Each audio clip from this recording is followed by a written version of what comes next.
Bonsoir, bienvenue à l'Atelier Librairie, le livre voyageur, animé par Fabienne Roch et Bruno Lalonde et, exceptionnellement ce soir, Pierre B. Berthelot.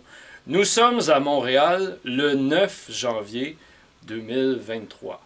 Alors, je reviens d'aller souper avec Bruno et Fabienne en prévision de notre événement, auquel d'ailleurs j'en profite pour vous inviter, le 21 janvier prochain. La nuit de la lecture, je crois qu'on peut voir peut-être derrière Bruno.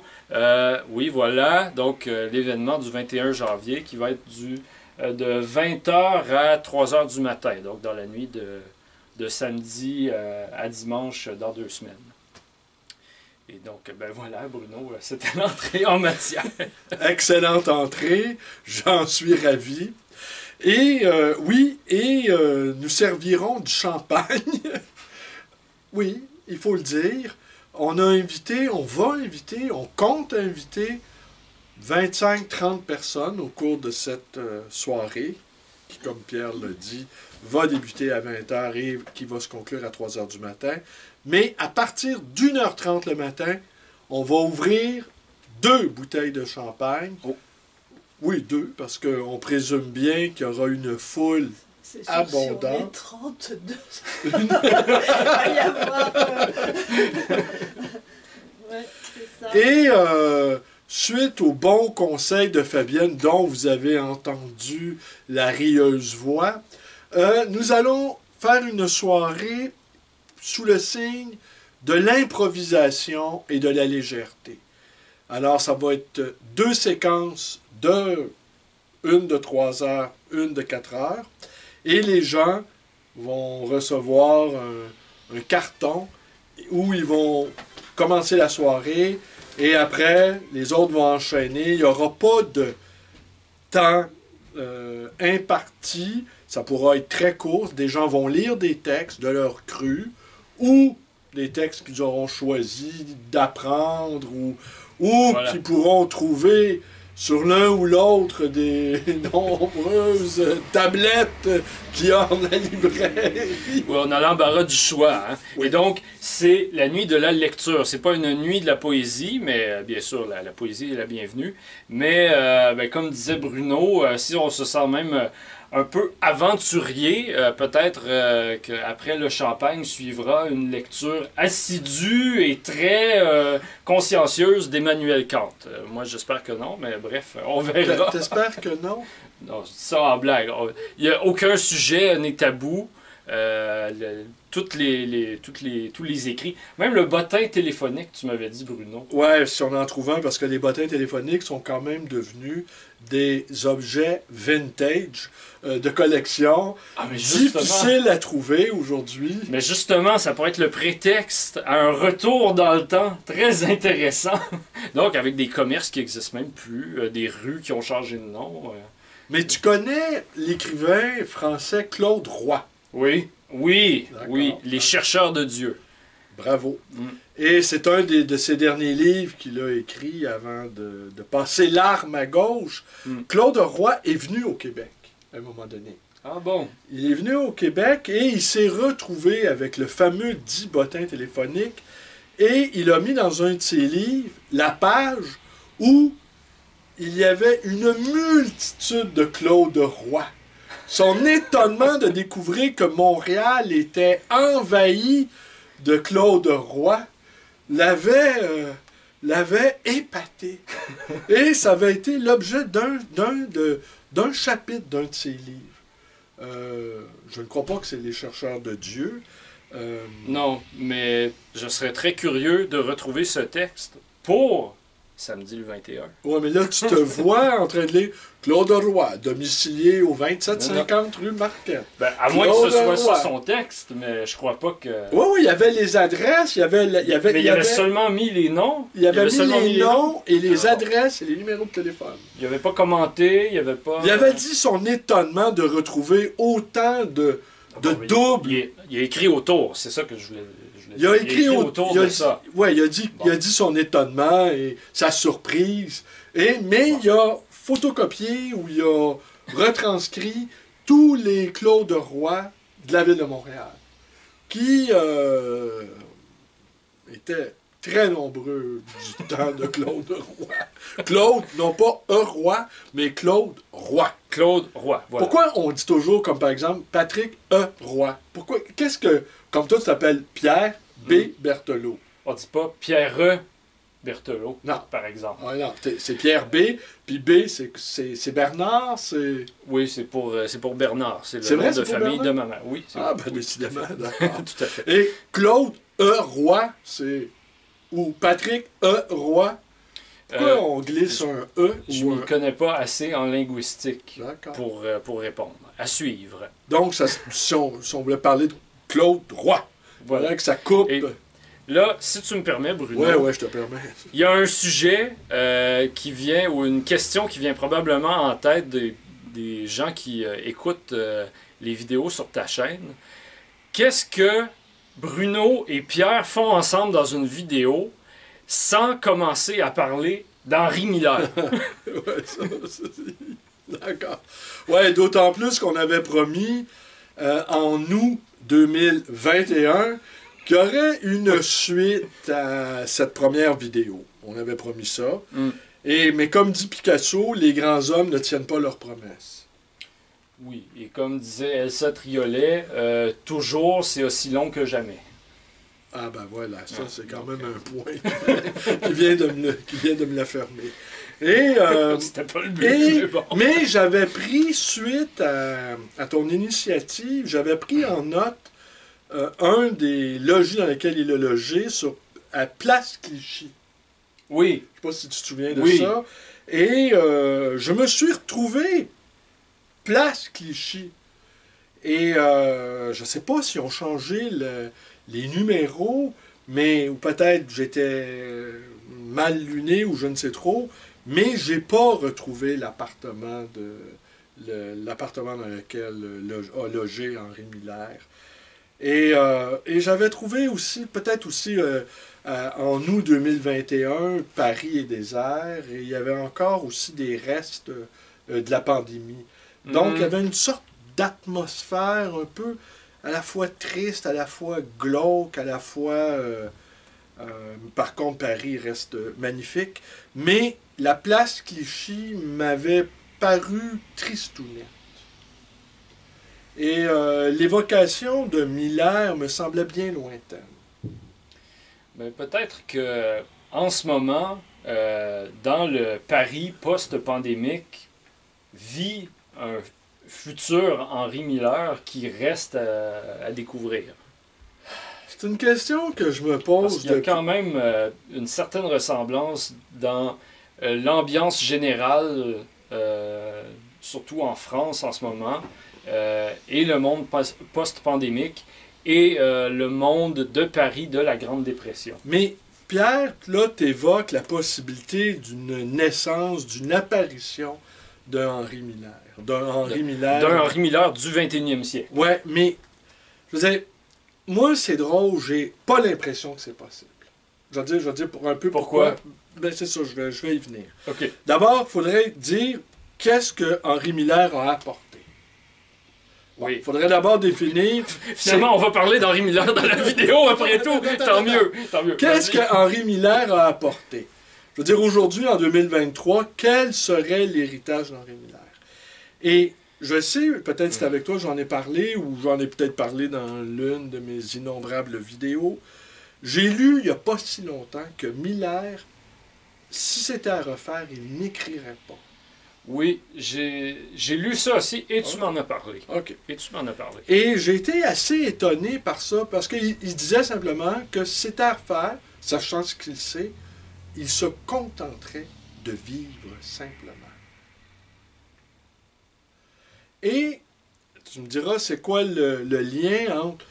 Et vivre, tout simplement, aujourd'hui, j'ai même l'impression que les conditions qui ont fait qu'un Miller est apparu, c'est l'aliénation sexuelle et le matérialisme de la société américaine. Miller souffrait beaucoup de l'automatisation. Il souffrait beaucoup d'une société en proie à l'obsession des machines, le cauchemar climatisé. Oui. Il souffrait beaucoup par l'organisation méthodique, systématique de la vie sociale. Il souffrait aussi du struggle for life, du marche ou crève. Il souffrait de la dureté du système capitaliste.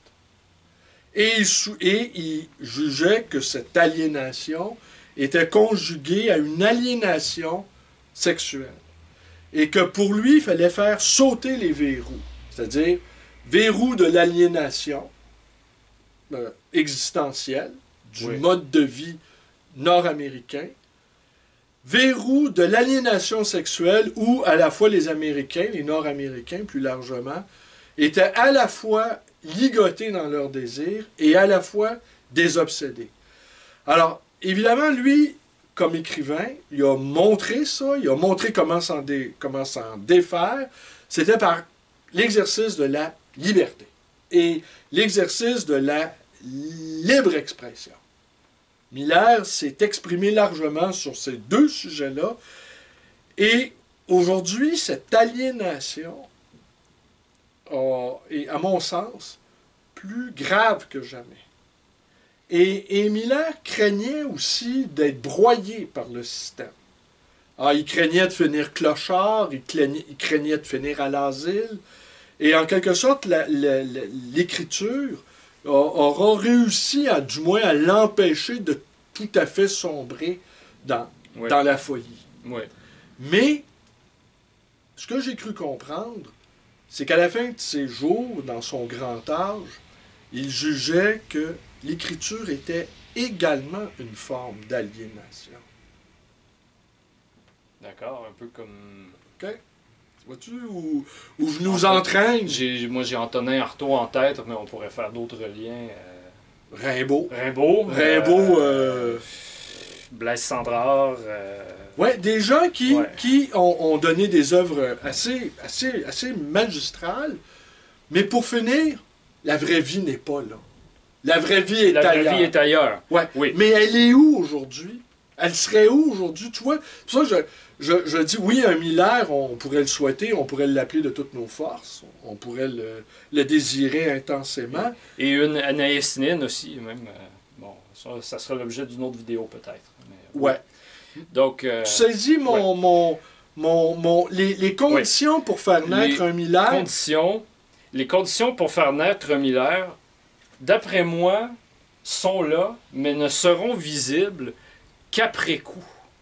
C'est seulement une fois que ce Miller-là les aura mis en mots, aura pris racine, disons, dans une réalité et l'aura transformé à travers des romans, à travers donc une création littéraire, que ces signes-là vont devenir apparents.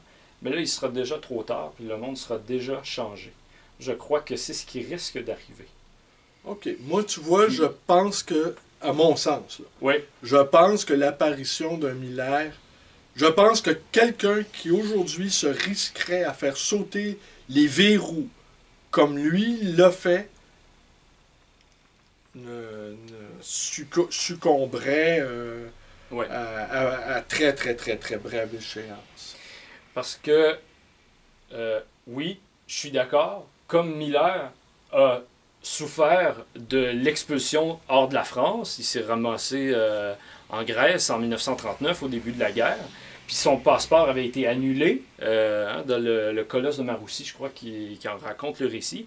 Et il a été forcé donc de retourner aux États-Unis en 1940. Donc moi, je crois que, au contraire, s'il y avait un Miller en ce moment dans le Paris post-pandémique de 2023, il subirait un peu le même sort. Il serait exclu lui aussi, ou il se retrouverait dans une sorte d'exil à son corps défendant. Et c'est seulement dans les années 60 qu'aux États-Unis, on a accepté de publier Miller. Miller avait été censuré avant. Donc, tu vois là où je veux en venir. Je crois que on va l'apprécier, mais pas en 2023, ni même en 2033. Je crois que c'est ça la tragédie. D'accord, d'accord. Écoute, là-dessus, c'est probablement toi qui as raison. Moi, c'est un point de vue comme un autre. Je sens l'aliénation machinique sans précédent. Je pressens cette montée du pouvoir des machines, avec entre autres le fameux logiciel de langage OpenAI, oui, qui en est qu'à ses balbutiements. Hein? Oui. Je veux dire, bon, là, il apprend à parler. C'est un petit enfant qui découvre, qui découvre les choses. Là. Oui, puis t'en as fait les frais sur ton mur Facebook, est-ce que j'ai vu? On a rigolé Un peu parce que c'est parce qu'il fait de Michel Tremblay l'auteur du dépeupleur de Beckett. Puis, c'était, comme disait... oui, puis il s'entêtait. Il s'entêtait. Évidemment, la machine, déjà... ah oui, elle s'entêtait. Bon, c'était plutôt rigolo. Ouais. Mais le dépeupleur aussi, je veux dire... C'est comme disait quelqu'un sur ma page, c'est une géniale mise en abîme. Ouais. Parce que le dépeupleur, on sent, en tout cas, moi, je sens que les machines sont en train de prendre le pouvoir et que le monde que décrivait Miller était déjà un coup de force des machines. Ben donc, il y a une suite au cauchemar climatisé. Oui, en préparation. Oui, puis l'indisponibilité au monde. Depuis la pandémie, les gens peinent à se rencontrer. C'est pour ça que notre soirée, c'est quand même une sorte de signe de vitalité sociale. Les gens peinent à se rencontrer. Les salles de cinéma peinent à remplir leurs salles. Les salles de spectacle. Là, les gens, on dirait qu'ils ne veulent plus, en tout cas ma perception, ne veulent plus se voir, veulent bien se voir, mais sur des écrans. Veulent bien... la rencontre d'humain à humain est devenue difficile, est devenue compliquée, en tout cas, de ce que je perçois. Et que...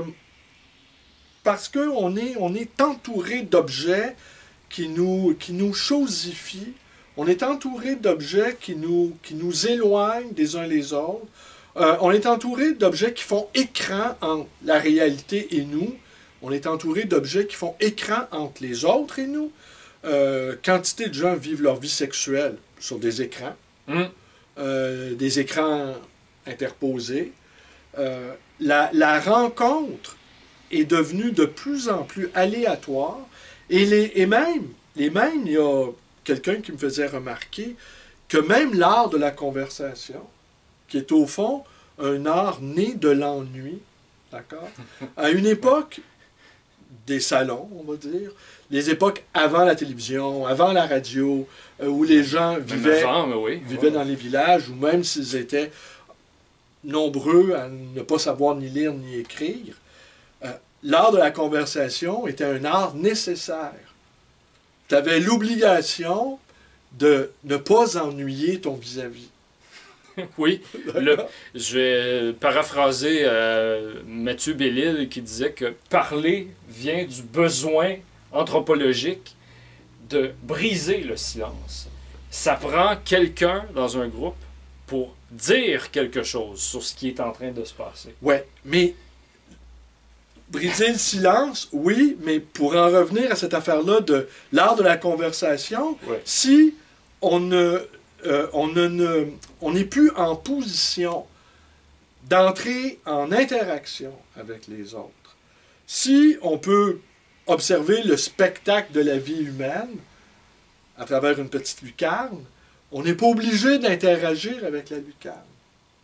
Je veux dire, si le spectacle du monde s'offre à nous sans qu'on soit obligé d'y participer de quelque manière que ce soit, on n'est pas obligé de développer des facultés qui font qu'on se rend intéressant aux yeux des autres. Parce que ce que j'entends beaucoup autour de moi, c'est des gens qui essaient de rencontrer l'amour, par exemple, qui essaient de rencontrer des amis, de se faire de nouveaux amis. Ouais. Et beaucoup me disent, en tout cas les témoignages que je reçois, c'est que beaucoup n'ont pas de conversation. C'est quand même quelque chose, dire de quelqu'un, elle est ennuyeuse parce qu'elle n'a rien à dire.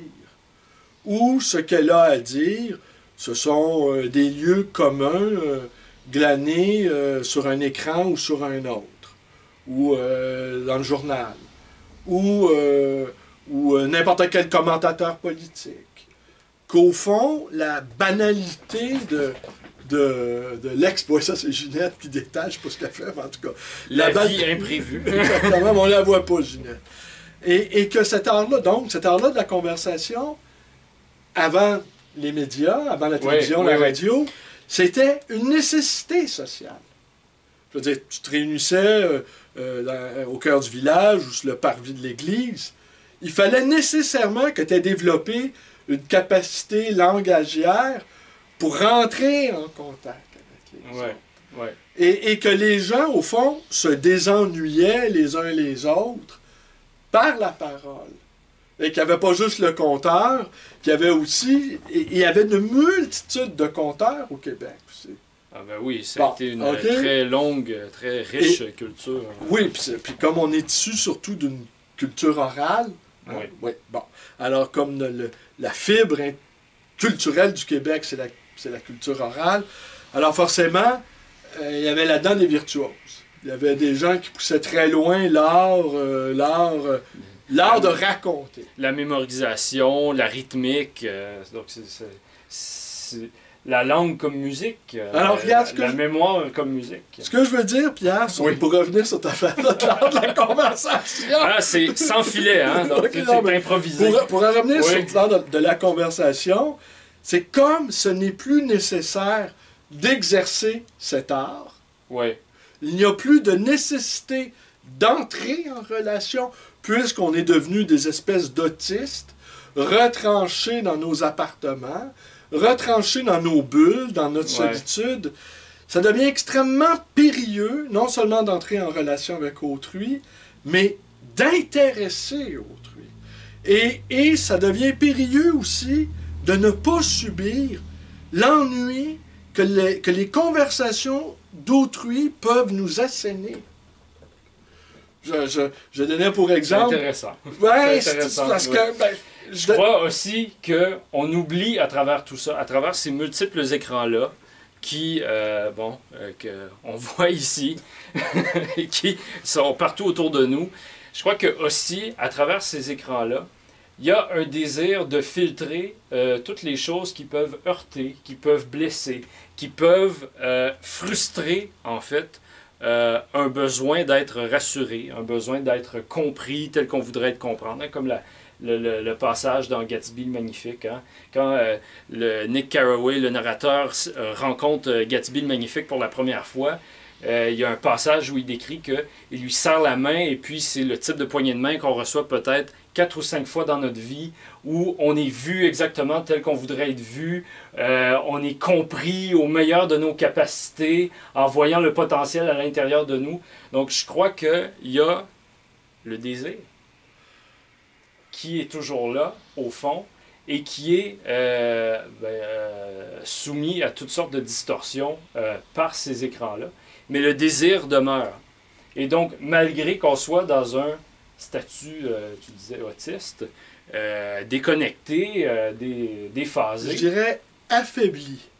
Oui, affaibli. Aliéné. Aliéné. Oui, puis sans ressort, sans ressources. Ça devient compliqué, là. Donc, d'où... Et on ressent nos insuffisances. Et le lien que je veux faire avec Henri Miller, et même avec Rimbaud, vas-y. C'est ce désir-là qui n'est pas comblé, qui ne trouve pas sa voie à travers ces écrans-là, mais que Miller nous invite à retrouver aujourd'hui.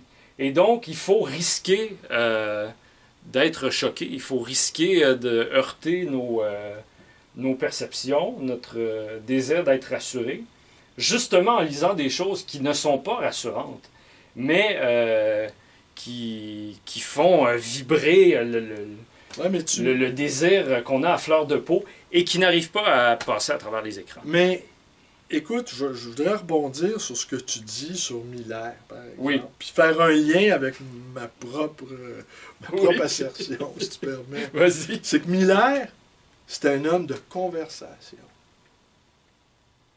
Tu vois? D'accord. C'est que d'abord, si tu... Beaucoup de conversations écrites, mais oui. Beaucoup de conversations écrites. Je veux dire, c'est épistolaire, des échanges épistolaires. Exactement. Ah, voilà, bon. Il y a eu beaucoup de relations écrites avec les uns et les autres, Bon, oui. avec des inconnus, avec de ses proches, avec de ses amis. Knut Hamsun, Lawrence Durrell, etc. Et c'est clair que Miller, tous les livres qu'il a conçus sont nés de conversations. Oui. Et que Miller, sans doute, devait posséder au plus haut degré cet art-là de la conversation. Ce qui veut dire, dans le cas de l'art de la conversation, la capacité d'écoute. Ouais. Oui.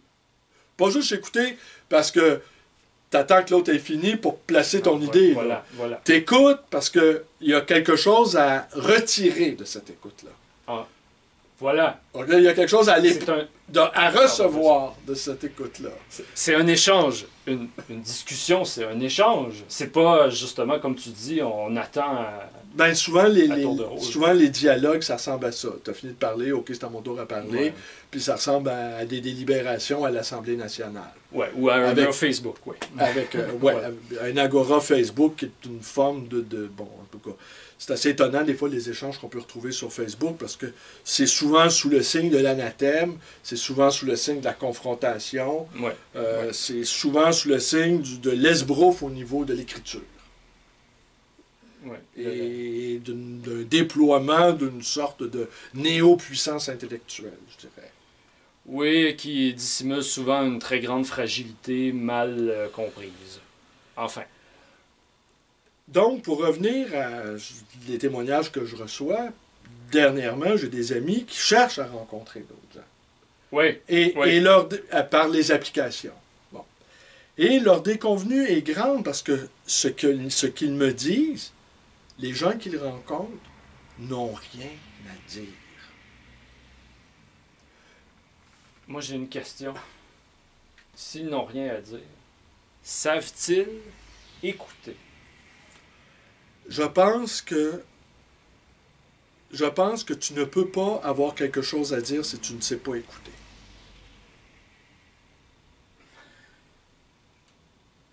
À méditer.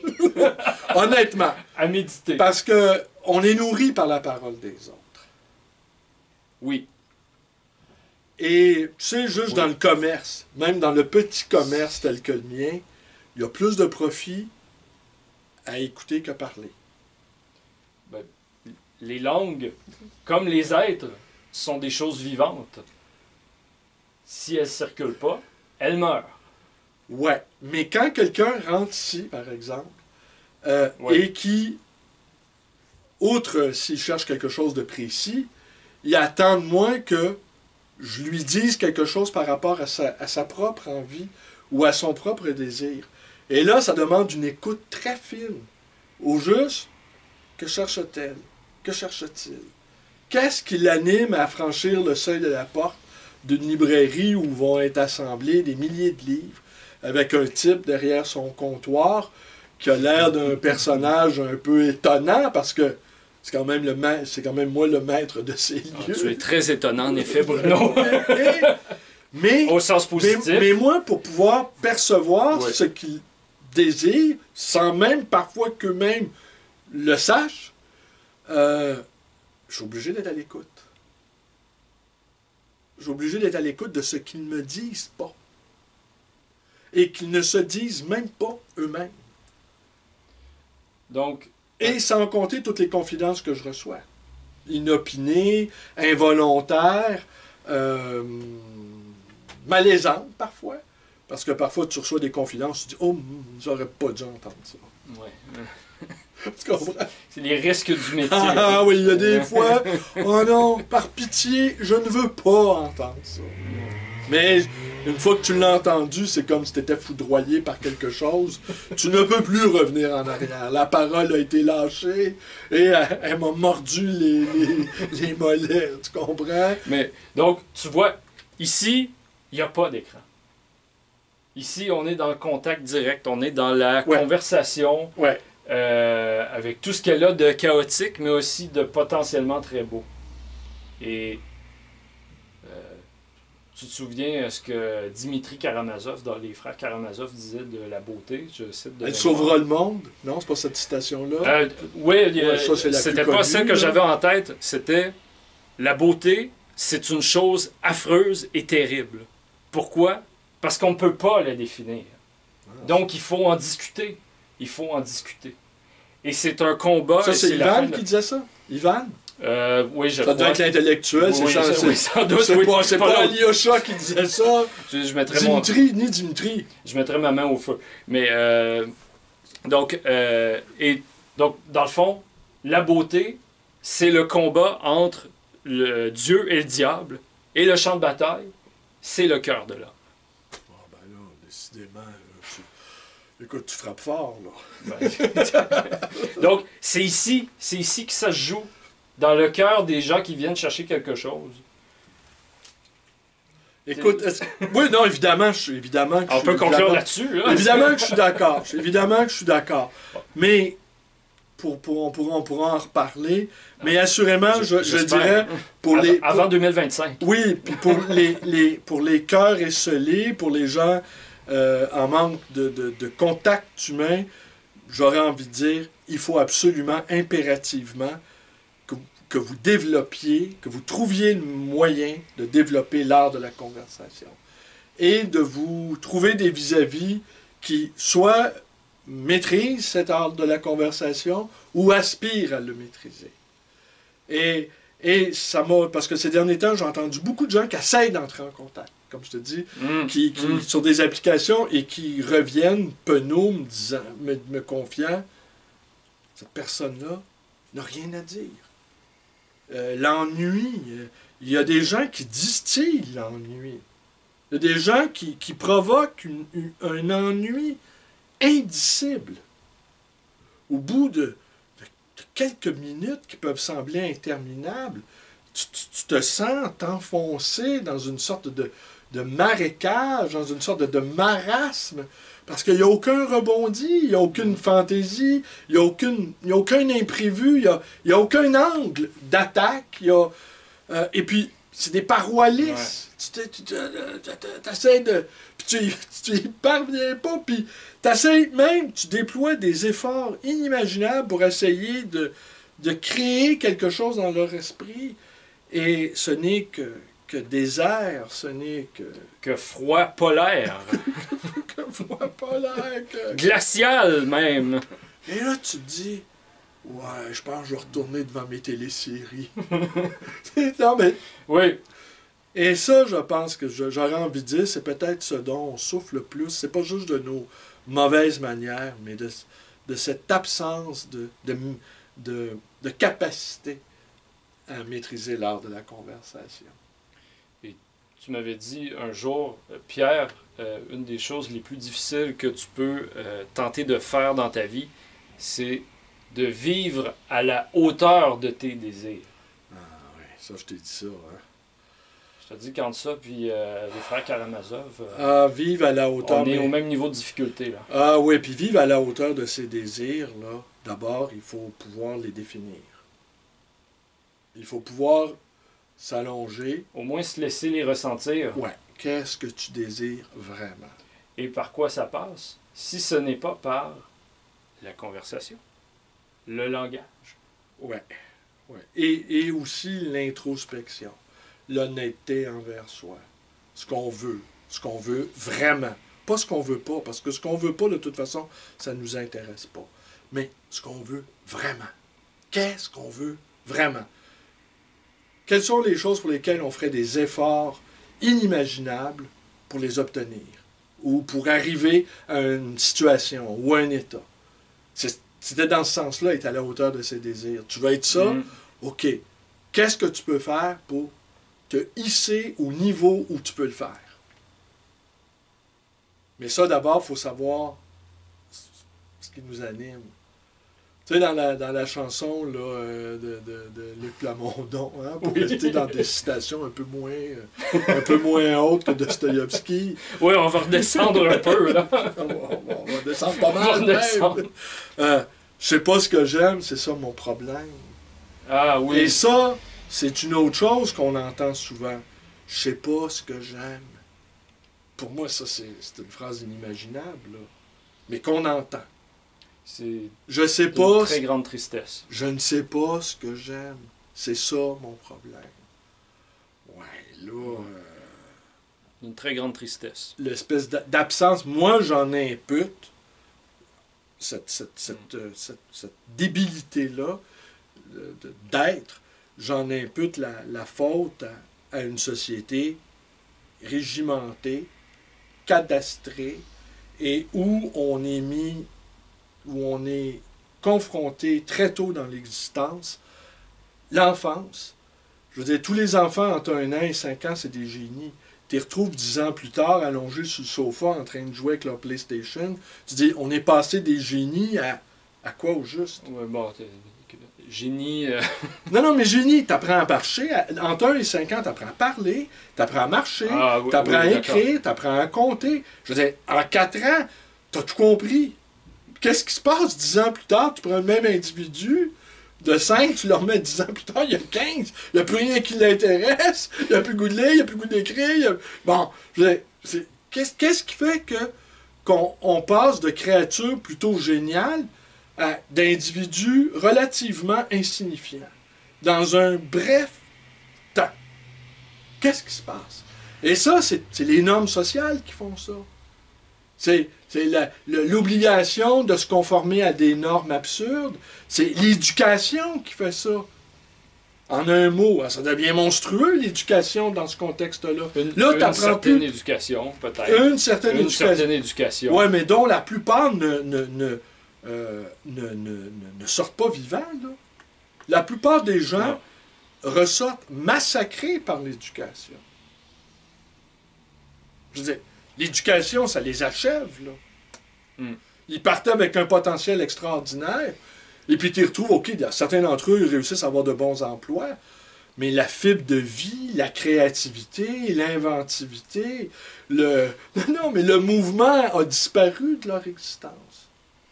Peut-être que, de la même manière qu'il y a des gens qui ont la bosse des maths, ou la bosse des langues, ou la bosse des affaires, peut-être qu'au fond, il y a certains êtres humains qui ont la bosse de la créativité, la bosse de l'exploration du désir, la bosse de la spontanéité.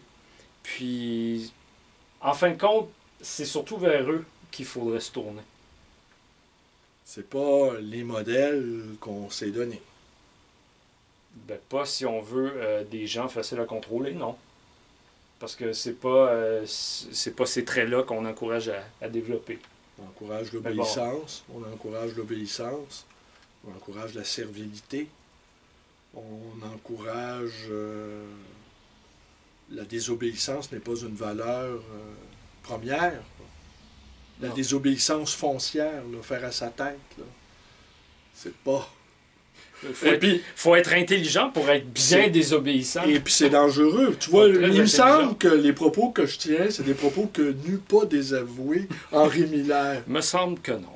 Il me semble que lui, il aurait dit oui, l'école, c'est fatal.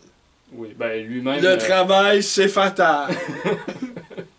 Mais bon, il faut s'inspirer de Miller, même si on n'y arrive pas. C'est la leçon à tirer. Mais je vais te poser une dernière question, Pierre. Oui. C'est toi qui vas avoir le mot de la fin. Ben oui, c'est toi. Écoute, j'ai assez parlé. J'ai eu le mot du début, t'auras le mot de la fin. On est chez toi quand même. Non, c'est pas... Non. Hey, il m'a payé une pizza en plus tantôt. Vous voyez, c'est le soudoiement. Ouais, mais... On a discuté ferme pour le 21. Ouais, voilà. Il n'y avait pas de guet-apens. Mais, moi, je vais te dire, écoute, je vais te poser une question. Oui. Et puis, moi, j'ai été interloqué par cette... Moi, tu sais, j'ai eu et j'ai encore un respect incroyable pour Henri Miller. Il reste pour moi une très, très, très, très haute figure. Puis, j'y retourne de temps à autre. Pas aussi intensément qu'à mes premières lectures, mais ça reste pour moi un personnage central dans ma vie créative, on va dire. Oui. Et, mais cette affaire-là, qu'au fond, si c'était à refaire, il n'écrirait pas. Ah, ça, là, je me suis dit, et qu'il se contenterait de vivre. Écoute, ça, pour moi, je ne comprends même pas. Tu vois, Miller, j'ai commencé à lire, j'avais peut-être 15 ou 16 ans. On ne s'est jamais vraiment quitté, lui et moi. Bon, j'en ai 60, donc 45 ans de loyaux compagnonnage. Pour lire ça, genre, il y a quelques mois. Quelques mois à peine. Et j'ai été renversé par ça. Parce que, écoute, des génies littéraires comme Miller, il n'y en a pas des masses. Non, Bon, non, d'accord? certainement pas. Qu'un tâcheron ou un écrivain de deuxième ou troisième ordre, finalement, constate qu'il aurait mieux valu qu'il n'écrive pas. On va pas se... hein, on va avoir de la compassion, mais on va pas trop s'en étonner. Oui, oui, oui. Mais qu'un pareil génie qui a donné des œuvres fortes, bouleversantes, soit capable, au soir de sa vie, émettre ce genre de regret, moi, je me suis dit, qu'est-ce que ça te dit, toi, Pierre? Et c'est le moment de regarder la caméra puisque tu as le mot de la fin. Moi, je trouve que c'est un luxe qu'un écrivain comme Henri Miller seul pouvait se payer à la fin de sa vie. Ouais, ben tu vois, j'ai dit ça, j'ai parlé de ça à Fabienne il y a quelques jours. Bon. D'accord? Et elle m'a répondu ça aussi. Oui, elle m'a répondu ça, puisqu'il avait fait ce qu'il avait à faire, il avait écrit ce qu'il avait à écrire. C'était facile, au fond, de dire ça. Mais ça ne me satisfait pas comme réponse. Mais je crois aussi que Bruno... Est-ce que tu veux que je te dise pourquoi? Ah oui, vas-y. Si tu permets. Oui, oui. Ça ne me satisfait pas. Vas-y. Parce que je pense... Écoute, tu vas peut-être trouver ça fou, ce que je veux dire. Je pense que l'écriture, c'est aussi une forme d'aliénation. Oui. Je pense que l'homme, l'être humain vraiment réalisé, n'a pas besoin de rien faire. Je veux dire, la non-action, le non-agir, se contente d'être. C'est très largement suffisant. Que de donner des preuves de son existence par des publications, c'est beaucoup. Et quand je pense à ces autres figures philosophiques et spirituelles qui étaient Jésus ou Socrate, Oui. qui n'ont jamais écrit une ligne de leur vie, et probablement tant d'autres maîtres qu'on ne sait pas voir autour de nous, nous autres, là, les gens du livre, parce qu'on ne voit les choses qu'à travers le prisme de papier, si je peux dire. On ne voit les choses qu'à travers les filtres de nos bibliothèques. Oui. D'accord? Oui. D'imaginer quelqu'un de parfaitement en phase d'un éveillé. Un éveillé qui n'aurait jamais ouvert un livre de sa vie et qui aurait pratiquement tout compris des choses de la vie. Je pense que pour nous, c'est juste impossible. Notre cerveau ne peut pas prendre cette réalité-là. Et je pense que Miller avait atteint ce niveau de réalisation personnelle où il pouvait très légitimement et très sincèrement se dire, au fond, je n'avais pas besoin de ça. Et si j'avais eu plus de courage, je m'en serais passé. Et si c'était à refaire, je ne passerais pas des semaines, des années sur ma Remington à taper comme un forcené et je me contenterais peut-être d'aller à la pêche à la ligne, de faire de la bicyclette, de jouer aux cartes avec mes amis ou de faire l'amour avec les innombrables femmes qu'il a croisées dans son existence. Ouais. Et que peut jouer avec ses enfants, promener, faire de l'aquarelle, ouais, parce que bon, l'aquarelle, ça l'a beaucoup libéré. Le geste de peindre l'a libéré. Oui, plus que l'astrologie avec Téricault, etc. Térica, Conrad Térica. Oui, il avait changé son nom, ouais. enfin. Oui. Et là, moi, je me disais, aïe, est-ce que moi, personnellement, bon, je ne suis pas Miller, on va s'en dire, mais si je lisais plus, par exemple, Si j'étais plus... Tu sais, non, mais juste Oui. à mon niveau, là, Oui. si j'arrêtais de lire. Puis, je me contentais de... Pas de regarder la vie.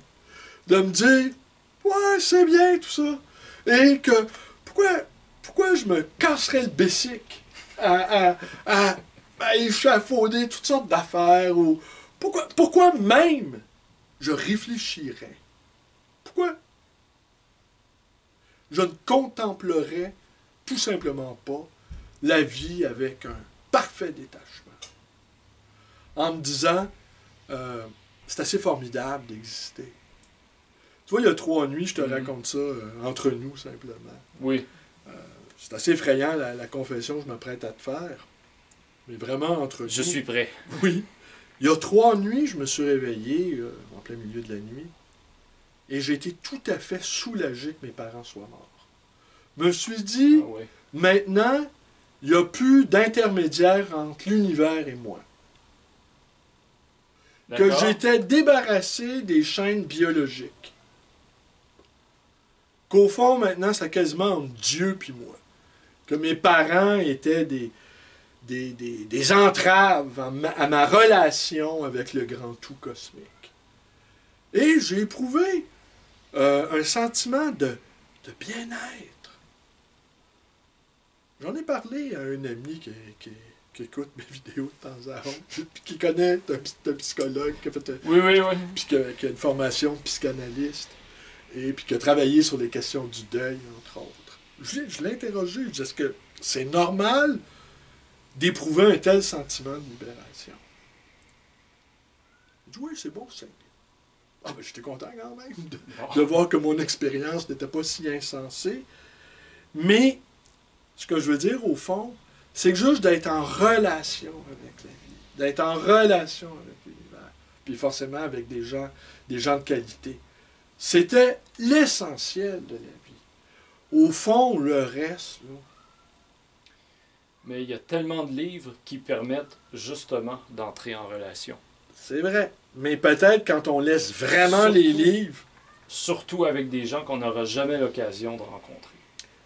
Écoute, Et avec des mondes qu'on n'aura jamais l'occasion de visiter non plus. Des Écoute. mondes, des époques. je sais bien que là, on a parlé de notre soirée de lecture, puis là, moi, je dis, comme tu vois, cette affaire-là, lire pour réussir, là, ah, ça m'a donné froid dans le dos. Ouais. Ah ben oui, lire pour réussir. Écoute, Dis-moi pourquoi on pourra peut-être terminer là-dessus. Là, je sais plus, on est rendu à combien de temps. combien de temps? J'arrive pas à voir là-dessus. J'arrive même pas à voir. Donc, On doit enfin, s'approcher bref. du 35-40 minutes, sans Oui. doute. Mais peut-être, oui, terminer là-dessus. Pourquoi ça m'a effrayé? Ouais.